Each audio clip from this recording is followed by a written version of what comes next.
countdown for blast off. X minus 5, 4, 3, 2, X minus 1, fire.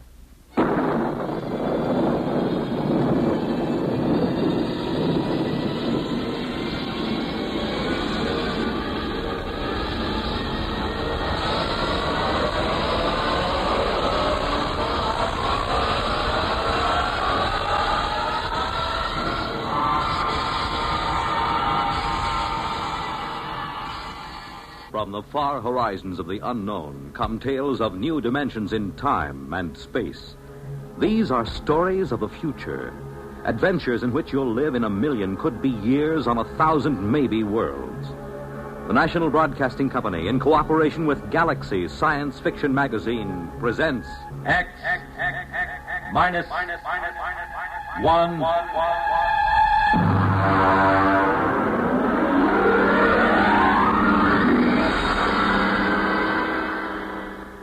Tonight, gray flannel armor. But first, hear this. Everyone knows about and admires Bob Hope's frequent globe-trotting trips to entertain our servicemen in far-flung corners of the earth. But have you ever wondered what it would be like to actually travel halfway around the world with one of America's greatest comedians, accompanied by an all-star troupe of entertainers?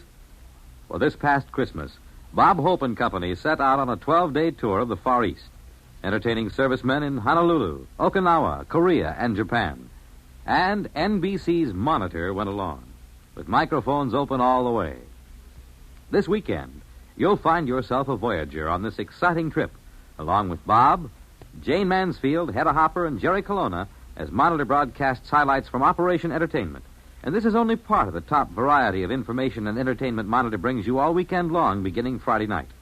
So start your weekend right with Monitor on Friday night, and stay with Monitor all weekend long for celebrities, music, news, and sports over most of these same NBC radio stations.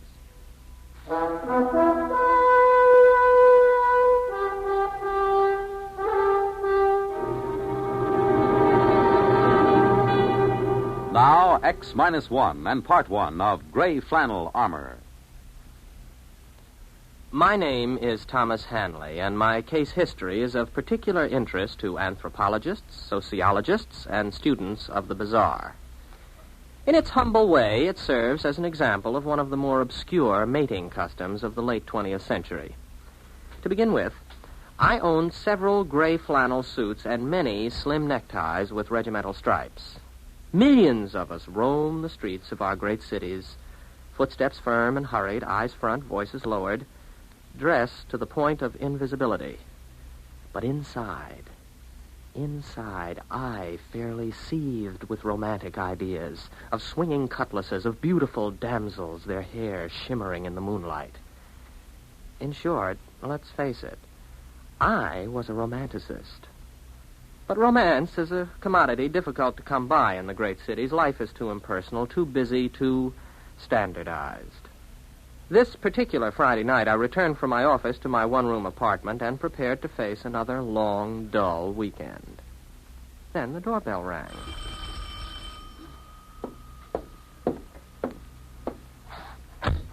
Good evening, Mr. Hanley. If you're collecting for something, come back after payday. My friend, I'm Joe Morris, a representative of the New York Romance Service. Main offices in the Empire State Building and branches in all 5 boroughs, Westchester and New Jersey. You must have the wrong party. Oh, no, Mr. Hanley. We're out to serve lonely people. And that means you. Don't deny it now. Why else would you be sitting home on a Friday night? Well, the fact is... You're lonely. And it's our business and our pleasure to serve you. Serve me with what? A bright, sensitive, good-looking fellow like yourself needs girls. Girls? Nice girls. Now, these young ladies I was referring to, Mr. Hanley, are not... professionals. They are sweet, normal, romantically inclined young ladies. But they are lonely. There are many lonely girls in our city, Mr. Hanley. Oh, yes, I suppose there are. Funny, you never think of it that way. I mean, if you're not a girl. True. Now, the purpose of the New York Romance Service is to bring young people together under suitable circumstances. Oh, I see. A kind of, you'll pardon the expression, a kind of friendship club? I should say not. We at the New York Romance have done what should have been done years ago. We've applied scientific precision and technological know-how to a thorough study of the factors essential to a successful meeting between the sexes. Factors? What factors? The most vital ones, my friend, are spontaneity and a sense of fatedness. Oh, well, spontaneity and fate are contradictory terms. Certainly. Romance, by its very nature, must be composed of contradictory elements. We have graphs to prove it. Are you saying that you sell romance? The very article. The pure and pristine substance itself. Mind you, I didn't say love. I didn't say common animal passion. I said romance. The missing ingredient, Mr. Handley, in modern society. The spice of life. The vision of all the ages. That is what we sell. Very interesting. If I'm ever in the market, I'll get in touch with you. No, just a minute, sir. Try our system for a few days, absolutely free of charge. Here. Put this in your lapel. Oh? Well, what is this thing? It looks like a small transistor radio with a tiny video eye. As it happens, it is a small transistor radio with a tiny video eye. Oh? What does it do? You'll see. Just give it a try. Remember, romances sponsored by our firm are fated, spontaneous, aesthetically satisfying, and morally justifiable. Well, all right, Mr. Morris. I'll accept the free trial offer. Wear this in my lapel, you say? In the lapel. Well, all right. There it is. Happy romance, Mr. Handley.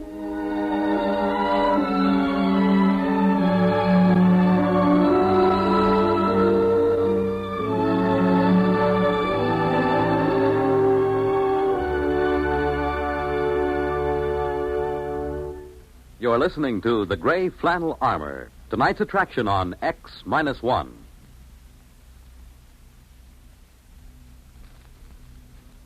Are you able to brush your own teeth? Not everyone can. Not a man whose arms have been crippled by polio. There are thousands of disabled polio survivors who must depend on someone else to help them perform the simplest, most personal acts. With your help, many polio victims can learn how to be independent. Right now, there are 100,000 survivors of crippling polio who need help.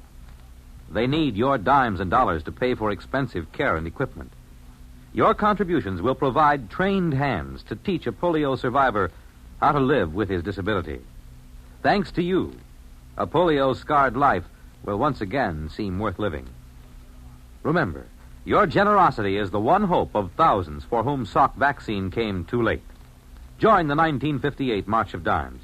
Won't you right now send your dimes and dollars to your local March of Dimes headquarters?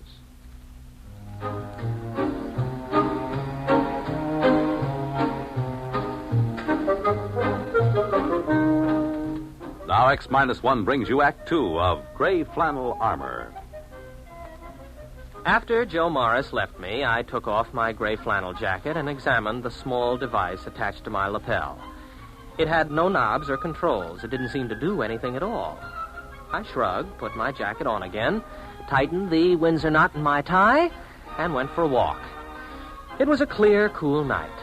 Like most nights in my life, it was a perfect time for romance. Around me lay the city, infinite in its possibilities and rich in its promise. But it was devoid of fulfillment. Nothing ever happened. I passed lighted apartment buildings and thought of the women behind the high blank windows, looking down and seeing a lonely walker on the dark streets. Wondering about me, maybe, as I was wondering about them. Nice to be on the roof of a building, to look down on the city. Huh? Who said that? I wonder... Oh, sure. This transistor thing. Hey, what was that you said about a roof? Oh, I guess it isn't two-way. Well, it's not a bad idea, though. Would be kind of pleasant to look down on the city lights. No, not that one. Well, what's wrong? Oh, sure. Wrong building. You mean this one over here? Oh, no answer again. Well, it must be the right one this time. At least I hope so.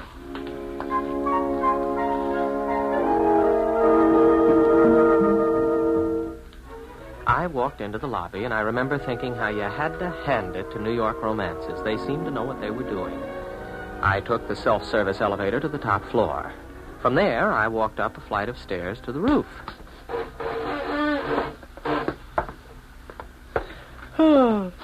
Well, the air smells good up here at least. No, not that side. The west side. Okay. I hope you know what you're doing. I certainly don't. This turns out to be some sort of joke. Oh. Hello. Oh, I'm sorry. I didn't mean to intrude. You're not intruding. Well, I didn't see you at first there in the shadows. I know. The lights. Mention the lights. Those lights.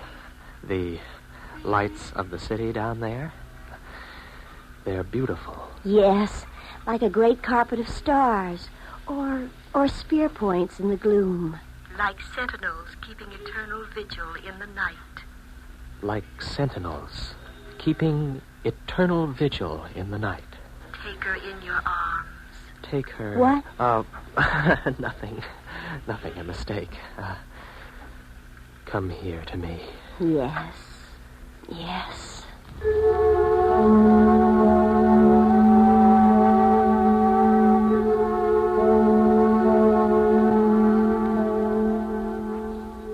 As she was melting in my arms, I caught sight of the small transistor set pinned to her shoulder strap. The one exactly like the one in my lapel. You can't help feeling a little odd about a romantic meeting set up and sponsored by transistor radios.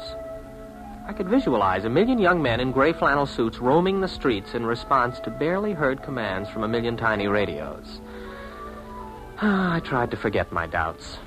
The next night, I took another walk and found myself in a slum section of the city. I decided I'd made a mistake and started to turn around. Why not walk on? You want me to walk down this alley? Oh, well. Help! Help! Oh, good night. 2 muggers after a girl. I better look for a policeman. Why do that? You can handle them. No. A policeman can do it a lot better. No, you must do it. Now. But there's 2 men. They're probably armed. You can do it.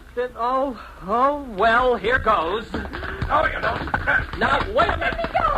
I'll take you. Let go of her, you rats. Oh, there. Take that. And that. That'll teach you to harm a helpless girl. You saved me. You saved my life. I had to come. I had to come. Yes, I know. Take her in your arms. Yes, I know.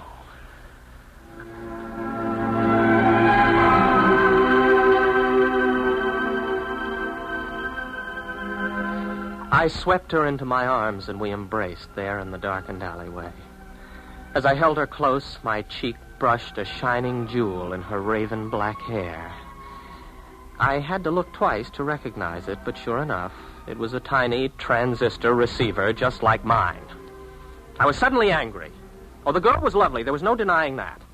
And the circumstances were undeniably romantic until you realized that it was all a kind of cheap play. Fated and spontaneous. That was a joke. Angrily, I tore the transistor from my lapel and threw it into the nearest garbage can. I stalked away into the night, hardly realizing where I was going. I didn't really wake up until I reached the waterfront. I stood there looking at the oily black water and let the brackish-scented breeze fan my face. And then, unexpectedly, I was aware of another person nearby. The moon slid from behind a cloud, and her auburn-tinted hair caught its light and held it for a moment. She turned her face toward me with frank curiosity. At this time, there was no transistor radio to throw me a cue. I didn't need one. It's a nice night. Maybe. Maybe not. The beauty is there, if you care to see it. What a strange thing to say. Is it? Is it really so strange? Is it strange that I'm here at this very moment, and that you're here too? Perhaps not. No, perhaps not. Let me look at you. Oh, you're really beautiful, you know. Am I? You know you are.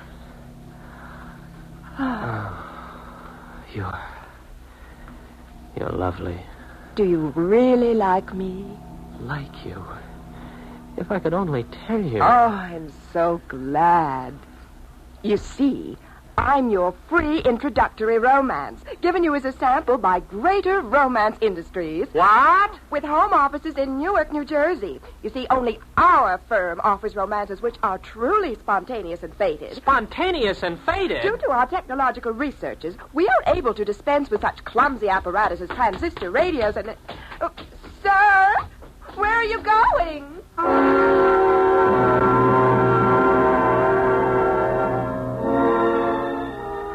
I was sick and disgusted. After that, there were several other attempts to get in touch with me, but I ignored them. I wanted no more to do with the romance game. In a couple of days, I called up a twittering aunt of mine, and she arranged a blind date for me with the daughter of one of her oldest friends. The blind date was a nice, friendly girl with plain, mousy brown hair. We were introduced in my aunt's living room, and we sat out on her sun porch and talked. So you're Tom Hanley. Yeah, I guess I am. Your aunt has told me a lot about you. You work in advertising, don't you? Yes, that's right. Madison Avenue. Oh, I think that's thrilling. Advertising, I mean. It's such an interesting field. Well, we like to think so. Yes, I imagine you do all right. Seems like, it's warmer this evening, doesn't it? Yes, it is. Although I don't mind the cooler weather so much. Lots of people complain about it, but I don't mind. Well, I don't either, I guess. As long as you're dressed for it. Yes, I suppose that's the secret. Oh, I was just thinking, do you like bowling? Oh, I don't know. I've never bowled. Oh. Do you like tennis? I'm crazy about tennis. Well, tennis is all right. Yeah. I guess you could say tennis is fine. I'm crazy about it.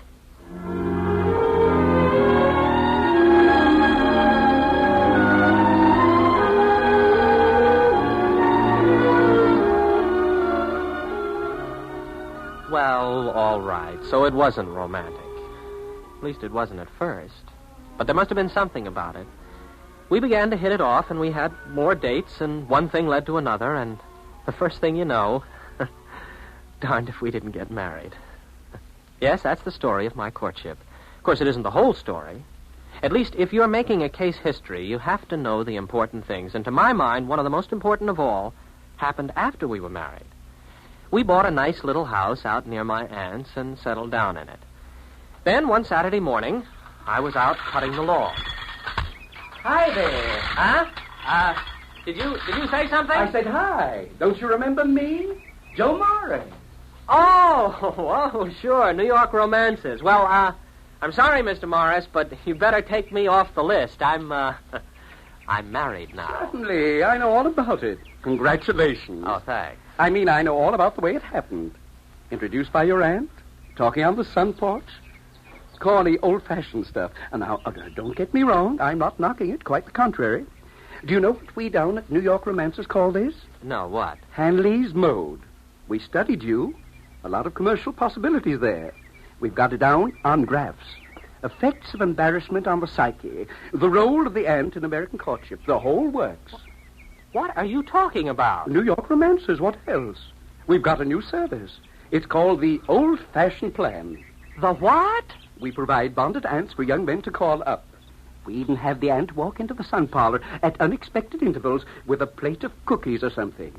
They say the suspense becomes almost overpowering. Like our motto always said, spontaneity and a sense of fatedness. It never misses, my boy. Never misses.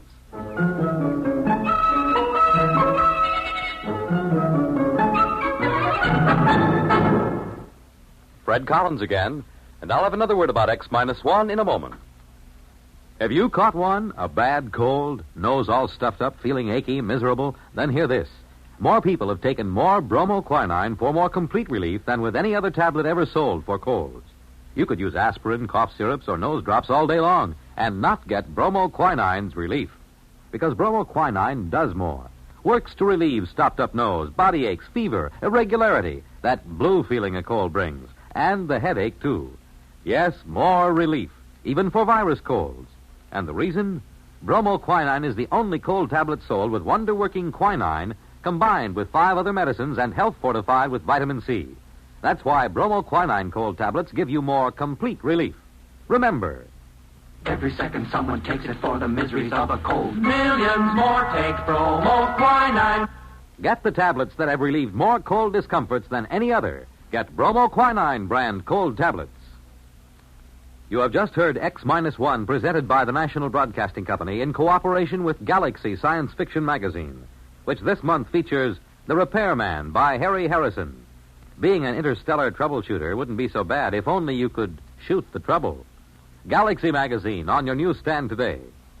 X-1 has brought you Gray Flannel Armor, a story from the pages of Galaxy written by Finn O'Donovan and adapted for radio by William Welch. Featured in our cast were William Redfield as Thomas Hanley and Guy Repp as Joe Morris. Others in our cast were Abby Lewis, Pat Hosley, Hetty Galen, Freddie Chandler, and Helen Gerald. This is Fred Collins speaking. This broadcast concludes this series of X-1. We sincerely hope you enjoyed it. X-1 was directed by George Voutsas and is an NBC Radio Network production.